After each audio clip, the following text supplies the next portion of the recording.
posiciones que se han conocido ya entonces de parte de Estados Unidos, de Israel, que ha sido el iniciador de esta guerra, pero hay también posiciones muy claras con Rusia, con la China, con Francia, con las Naciones Unidas, en fin, estamos viviendo al borde de la guerra, es la pregunta inmediata para nuestro invitado en esta mañana, para describir con ustedes este mapa mundial de la guerra que estamos viviendo y sus consecuencias para todo el mundo. Doy la bienvenida entonces a nuestro invitado en esta mañana, el doctor Jaime Chuchuca Serrano, a quien agradecemos por su presencia y su participación. Con Jaime hacemos permanentemente este análisis desde la perspectiva de las ciencias sociales, desde el conocimiento académico, desde la interpretación de la realidad social para entenderla mejor. Muchísimas gracias por acompañarnos en esta mañana, estimado Jaime. Muy buenos días. Bienvenido a compartir, a conversar con nosotros. Buenos días, Bolívar. Espero que esté muy bien por allá. Saludos a todos. Tal vez si vemos esta guerra en una perspectiva de algunas décadas, se podría por lo menos decir que Estados Unidos e Israel, creado como un estado artificial desde 1948 en adelante, en realidad ha tenido una perspectiva guerrerista, militar, en lo que algunos denominan Medio Oriente, otros hablan de Oriente Próximo. En general, estas categorías de Oriente Medio o Oriente Próximo son categorías económicas y políticas para discriminar y localizar a la población del mundo árabe. Si vemos, por ejemplo, en las décadas del 80, 90 y la primera década del 2000, Estados Unidos ha estado interviniendo permanentemente en la región sobre Irak, sobre Afganistán, eh, previamente sobre Arabia Saudita, aunque no una intervención directa, pero sí a través de los capitales. Y algunas de estos países tienen ya relación directa con Estados Unidos. Recordemos los eventos en Siria, por ejemplo, desde el año 2008 en adelante, intervenciones permanentes en el país. En 2012 se agudiza la situación. Antes Bashar al-Assad tenía una relación muy buena con Estados Unidos, pero después a Estados Unidos ya no le sirve por su situación política y económica, por su acercamiento con Rusia, con Vladimir Putin, cambia el eje hegemónico a nivel internacional, abriendo una perspectiva de Rusia y China, ante lo cual Estados Unidos tiene que intervenir más directamente. Y ahora en Siria, por poner ese ejemplo, se encuentra dirigiendo al Golani, ¿no? Un ex miembro o miembro de Al Qaeda, de ISIS, del, de la guerrilla insurgente Levante, que ha tenido diferentes relaciones. Ahora nos vamos a Irán. Israel hizo ya un ataque previo, incluso antes de a finales del año 2024. Irán respondió y esta escalada ha continuado en estos días de modo brutal, desde el 13 de junio hasta la intervención que usted comentaba de Estados Unidos sobre Irán, bombardeando algunas instalaciones nucleares. Y ojo que estas instalaciones nucleares son de preparación energética, no son de preparación de bombas nucleares como se dice en algunos medios, sino que estas tres instalaciones nucleares, que son las más grandes que tiene Irán, están dentro de los acuerdos y tratados internacionales firmados por Irán.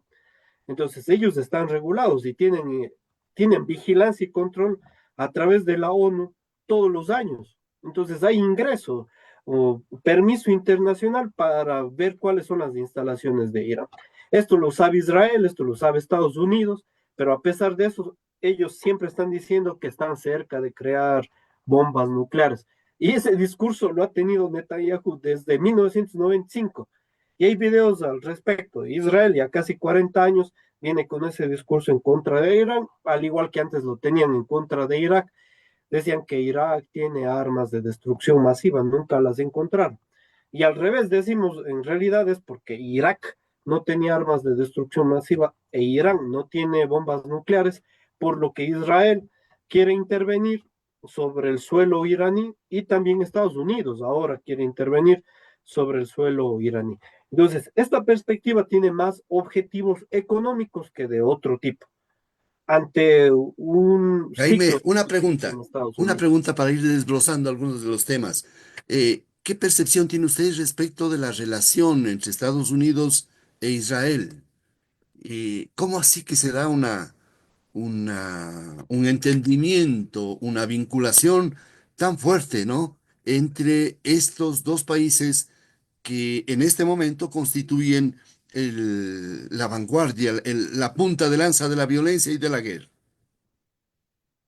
Muchas etapas de relación entre los capitales sionistas y Estados Unidos, para ponerlo de este modo. En realidad, incluso previo a la Segunda Guerra Mundial, ya los capitales sionistas tenían gran presencia en empresas de Estados Unidos, incluyendo en Wall Street. Es decir, que estos capitales sionistas ya son propiamente estadounidenses previo a la Segunda Guerra Mundial. Después de la Segunda Guerra Mundial, se convierte todo este territorio que en realidad era de Palestina en el Estado de Israel y empieza la guerra permanente de la cual hemos venido hablando todos estos años entre Israel sobre Palestina y ahora ya no es una guerra sino un exterminio, en realidad un genocidio sobre la franja de Gaza.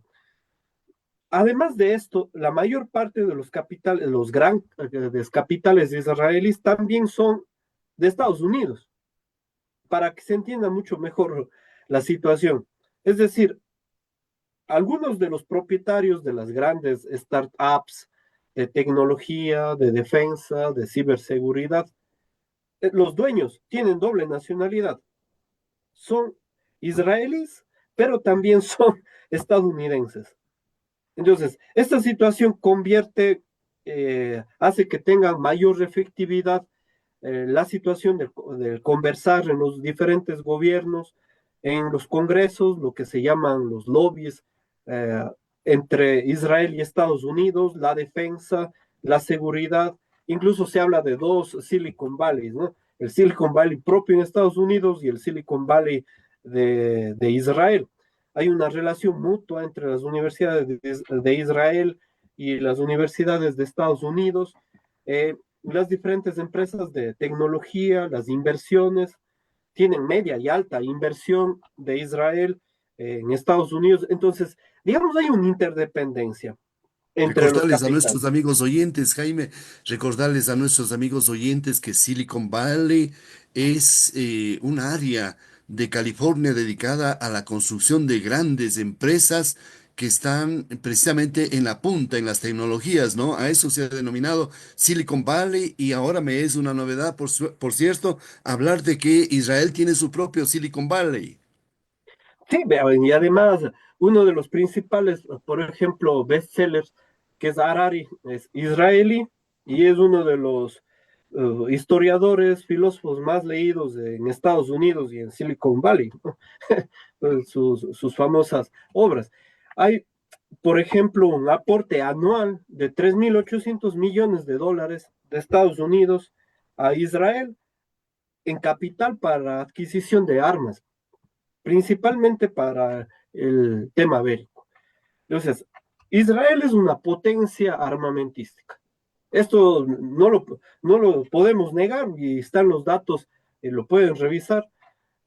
Israel exporta armas a 130 países del mundo, incluyendo sus modelos de defensa, de seguridad, el famoso domo de hierro, es uno de los prototipos que se ha querido implantar en otros países, el directorio de inteligencia como el Mossad, que tiene relación con todos los países, incluyendo Ecuador.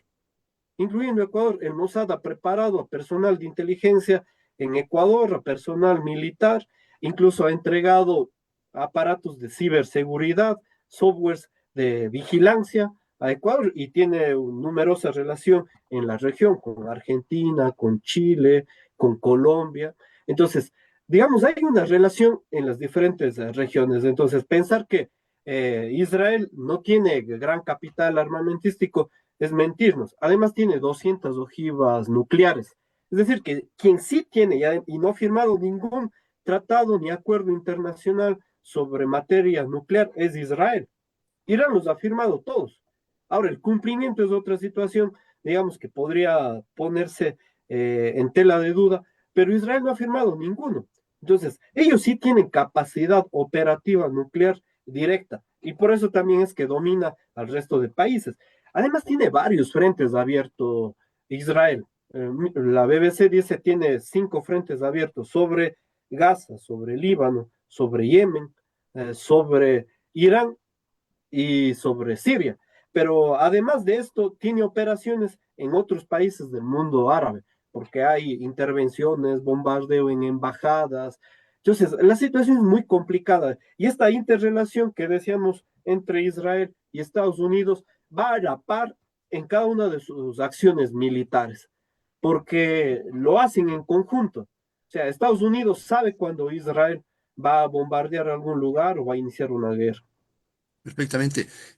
Por lo tanto, la caracterización que se hace en esta mañana es de que tanto Israel y en esta relación con Estados Unidos básicamente está fundamentada en esta capacidad guerrerista, en la exportación de armas, en la venta, en el comercio de armas, ¿no? Que es uno de los negocios más lucrativos, entiendo, del petróleo. Entonces, por ahí tenemos una explicación de cómo está, como de cierta forma, ordenado el mundo, ¿no? Construido el mundo sobre ese poder. Veamos al otro lado de la medalla, estimado Jaime, ¿qué pasa con Irán? A rato se ha dicho que es un país solo, pero en las últimas informaciones dieron cuenta de un apoyo posible de Corea del Norte. ¿No? Francia también ha expresado algunos criterios al respecto y, por supuesto, la búsqueda de una ayuda, de un apoyo, de una zona de convergencia que pudiera tener respaldo a la posición de Irán. De lo contrario, estaríamos en una situación casi de dominio sobre un país aislado. La situación también para compararlo, Israel dice, ¿no? Que gasta aproximadamente el 5% de su PIB, el Producto Interno Bruto anual en armas. Irán no llega ni siquiera a la mitad de este presupuesto. Si lo comparamos, además que Irán es un país muchísimo más grande en extensión, en territorio, incluso podríamos decir en economía. Sin embargo, ellos no tienen el gasto militar tan fuerte que sí lo tiene Israel. Aparte de la contribución que tiene Estados Unidos sobre Israel, la tiene la Unión Europea sobre Israel.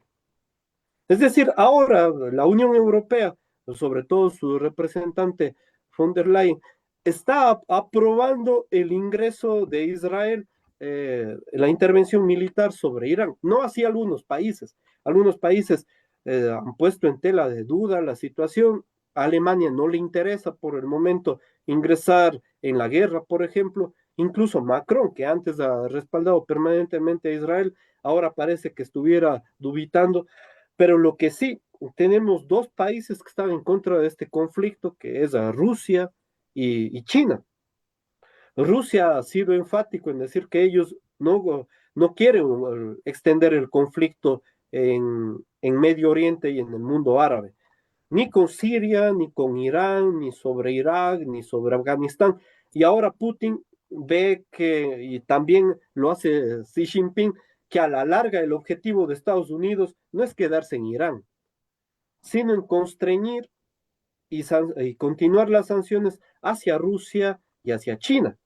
Entonces, aquí el efecto geopolítico y la situación económica global empatan, porque recordemos que recientemente Donald Trump tuvo esta perspectiva de subir los aranceles a más de medio planeta, casi a todo el planeta más bien, y en medio de eso hay perspectivas para que este año Estados Unidos tenga una contracción económica. Entonces, incluso hubo riesgo de recesión económica. La guerra, como salida militar sobre Irán, encarece los hidrocarburos, los recursos naturales y todos los tipos de minerales. Por poner un ejemplo, respecto a al barril de petróleo Brent, subió $7 y el WTI en $10. Entonces, esta es una perspectiva que no la podemos dejar pasar porque en realidad casi siempre los recursos hidrocarburíferos tienen que ver en esta región. A ver, sí, el WTI subió de 67 a $74 y el Brent de 63 a $77. O el día de hoy todavía no lo he visto, estos datos son del día de ayer, pero es una perspectiva concreta. Además que Irán tiene dominio sobre el estrecho de Hormuz, que pasa el 20% del petróleo por el estrecho, Yemen sobre el estrecho de Bab el Mandab, y que posiblemente también lo cierren en apoyo a Irán. Entonces, todo eso hace colegir una perspectiva de, digamos, por lo menos de temor, no solamente en la región ya de Medio Oriente, Oriente Próximo, sino también en China y en Rusia, porque China depende de estos estrechos. Ellos ahora con la subida de los aranceles están exportando muchísimo más hidrocarburos de esta región que antes incluso lo hacían desde Estados Unidos, tenían por ejemplo gas de Estados Unidos, ahora todo eso lo están haciendo de otros países cercanos de Asia, de Oriente Medio, Oriente Próximo, y ese traslado también pone en riesgo. Entonces China obviamente no le beneficia en nada el conflicto. A quien sí le beneficia es a Estados Unidos, porque Estados Unidos tiene atado el dólar con el barril de petróleo. Por lo tanto, ¿usted considera, Jaime, que el gran interés siempre detrás de una guerra hay un gran interés económico, petrolero, minero, de otro armamentístico? ¿Cuál es el verdadero interés? ¿Cuáles son esos intereses económicos que están por detrás? ¿Cómo se dibuja ese mapa del sistema mundial, además en crisis, estimado Jaime? El objetivo a corto plazo de Donald Trump y de Netanyahu es petróleo. Ese es el objetivo a corto plazo.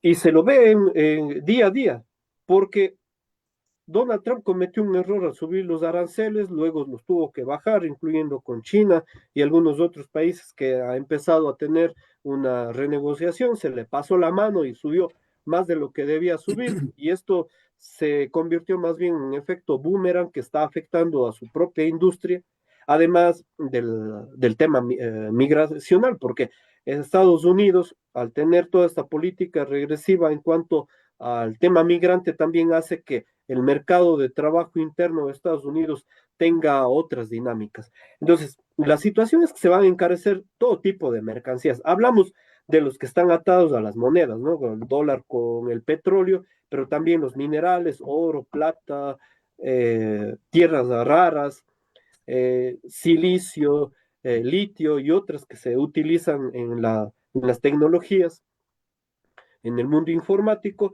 y también en otros dispositivos electrónicos, pero también otras mercancías, porque estos estrechos permiten también el comercio con el Mediterráneo, es decir, con Europa. Europa ya está en crisis, está en quiebra, en una recesión casi permanente. Alemania desde el año 2024, ahora también en 2025, no ha logrado sobresalir. Entonces, Estados Unidos a través de esto ya no solamente quiere dominar la región, sino tener a su disposición el territorio también de Irán.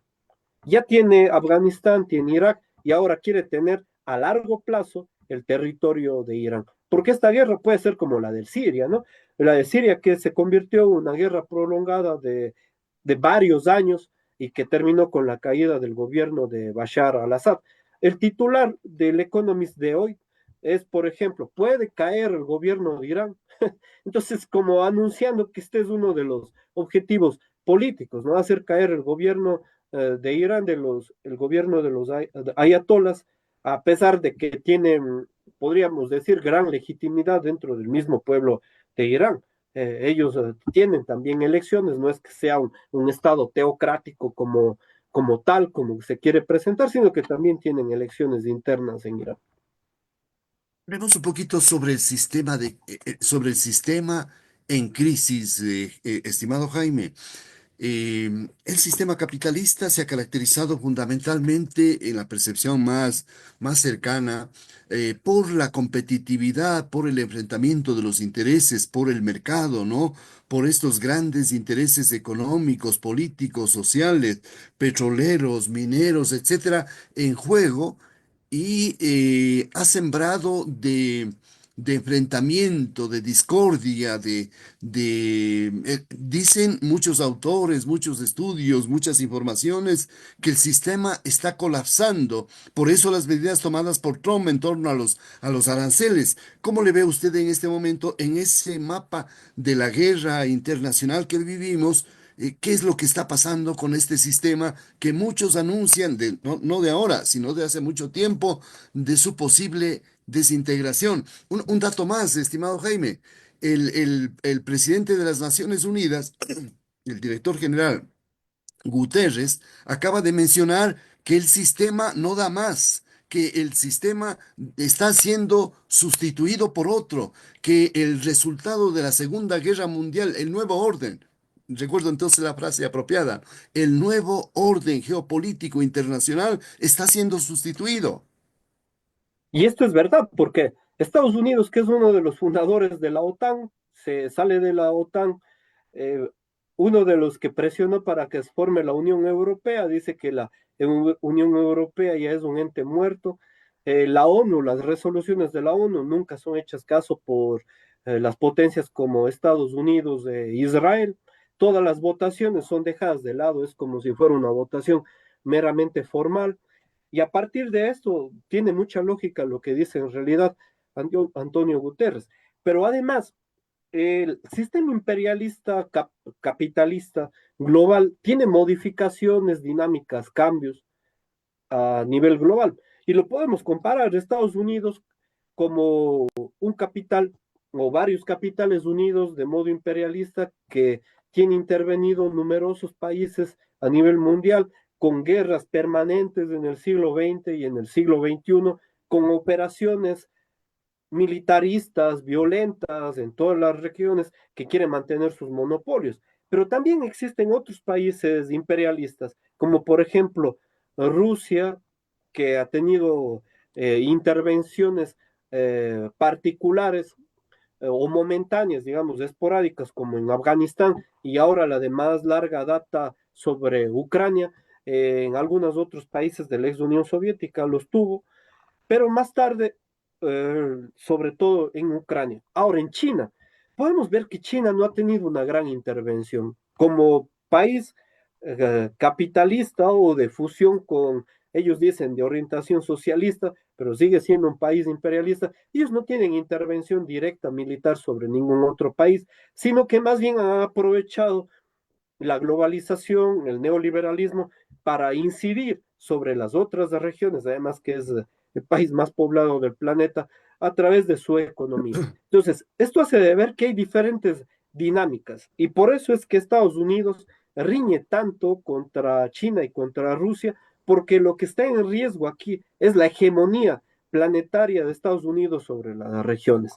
Entonces, ellos al también tratar de dominar sobre Irán, podrían dominar parte de la región, controlar los recursos de los que se está aprovechando actualmente China, porque después de que Donald Trump sube los aranceles, China lo que hace es, a ver, voy a comprar mercancías donde los aranceles están más baratos y vamos a tener muchos mejores contratos. Y lo hace efectivamente con el mundo árabe, con parte del mundo asiático, incluyendo con Japón, que tenían rivalidades pero de milenios, estas de rivalidades y con la política de Donald Trump hizo que más bien los enemigos mutuos que tenían entre Japón y China más bien se unan en este concierto. Entonces, sí que estamos más bien ingresando a un recambio de la política mundial, de la hegemonía mundial, y este nuevo reparto posiblemente de territorios, el tema geopolítico por el que se atraviesa, tiene mucho interés también Estados Unidos.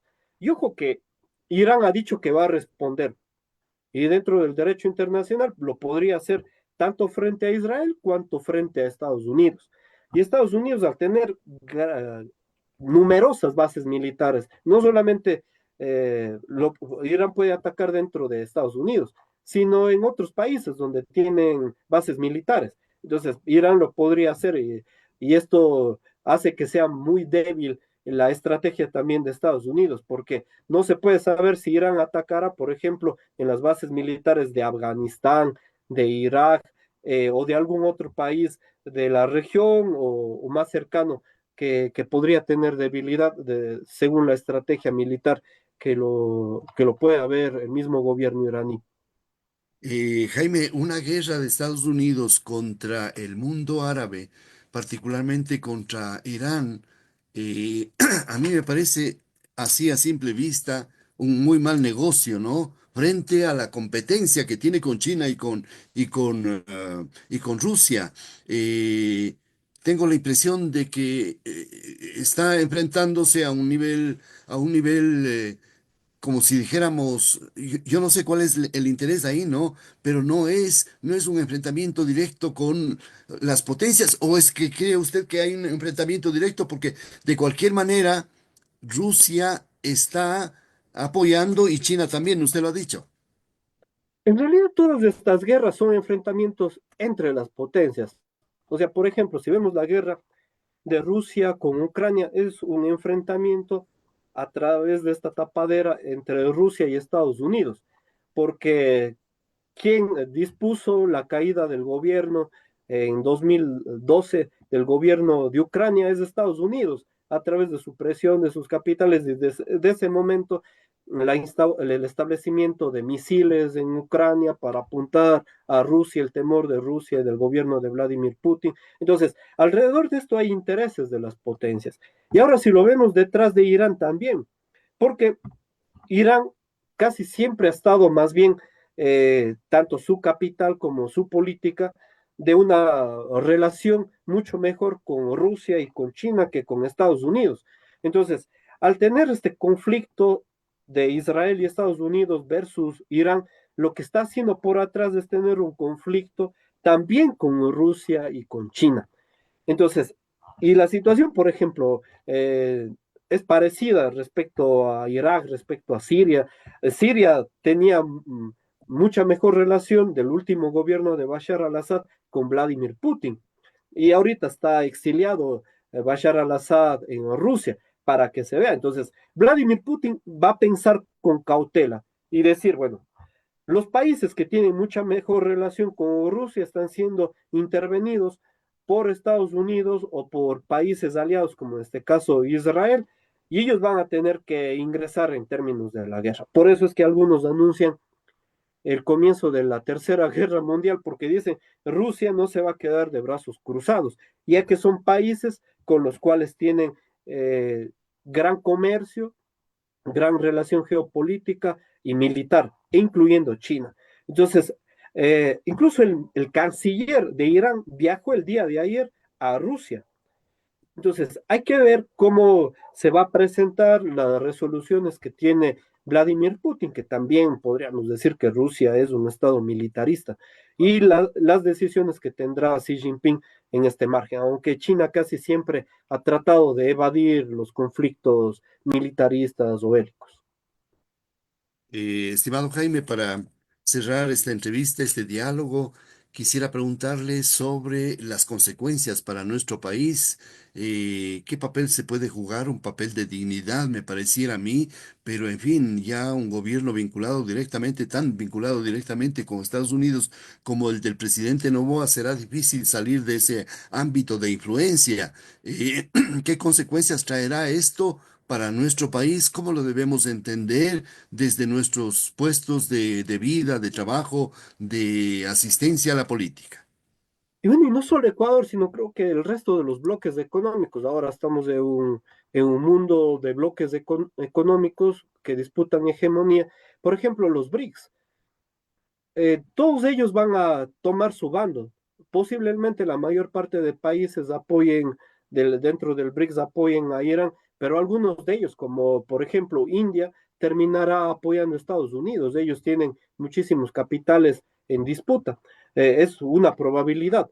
Ahora, dentro de los bandos que tenemos en América Latina, obviamente Ecuador, el gobierno de Ecuador, no tanto el país, pero el gobierno de Ecuador sí que apoyaría a Estados Unidos e Israel como lo ha venido haciendo. Lo mismo sucede con Argentina. Probablemente Colombia, Chile, Brasil se nieguen a este pacto y además ya han tenido respuestas los gobiernos de criticar la agresión de Estados Unidos y de Israel contra Irán, y algunos otros países también de América Latina como México se encuentran en contra de esta agresión. Sin embargo, los países que están apoyando la agresión, hay que ver también que requieren la intervención del capital de Estados Unidos. Dice, por ejemplo, en el caso del gobierno de Ecuador, venga la base militar de Estados Unidos y así otros países, vengan las bases militares. Entonces, estamos participando de modo indirecto en lo que podría proyectarse como guerras a futuro, porque hay otras guerras transnacionales, como la llamada guerra de la droga, en la que nosotros sí estamos inmersos y en la que participamos a través del narcotráfico, de los diferentes flujos o de las dinámicas que tiene la cocaína y los conflictos. Somos el segundo país con mayor cantidad de homicidios. Creo que ahora estamos en este año solo detrás de Jamaica, según los últimos reportes, y podríamos ser en este año el año de más homicidios en toda la historia de Ecuador, superando al año 2023. Entonces, todo esto hace de ver que también Ecuador no está alejado de los problemas globales del reordenamiento económico y estratégico. Es que la relación que hay entre la droga y las armas son directas, Jaime, muchos vínculos entre sí. Sí, además que con la guerra, ¿no? O sea, sí hay un gran vínculo entre la exportación, el narcotráfico de los estupefacientes y psicotrópicos, pero también de las armas, porque cuando sube los conflictos bélicos en Medio Oriente, Oriente Próximo, o como por ejemplo la escalada en Ucrania, tienden a bajar los precios de las armas, ya que por el tema de la oferta y de la demanda existe muchísima más oferta también de armas, las 5 grandes empresas armamentísticas empiezan a producir muchísimo más, pueden bajar el valor del precio de las armas, y eso también hace que el tráfico de las armas en la región, Ecuador, Colombia, México, Brasil, Bolivia, se comience a expandir. Y esto supone también una mayor escalada de los conflictos internos que tenemos respecto al narcotráfico y la producción de los narcóticos, como por ejemplo en Colombia. Es posible mantener, Jaime, una posición de dignidad humana, me parece a mí, que al margen de que en estos dos bloques que están enfrentándose en el mundo entero, hayan voces, hayan seres humanos, hayan países, hayan organizaciones e instituciones que mantengan una posición de dignidad, de conocimiento verdadero de lo que pasa de los intereses que están en juego, ¿no? De descubrir, de desmontar la verdad de los hechos, por ejemplo, ¿no? Y saber efectivamente por qué se dan estas cosas y finalmente buscar algunas vías de renovación de la vida, de cuidado de la vida, Jaime. Va a haber una tendencia de crecimiento de la oposición hacia los gobiernos que están de acuerdo en la agresión y en la intervención militar. Hay protestas ya dentro de Estados Unidos, en numerosos estados, en contra de la guerra. El día de ayer se reunieron, por ejemplo, en California y en otros estados también.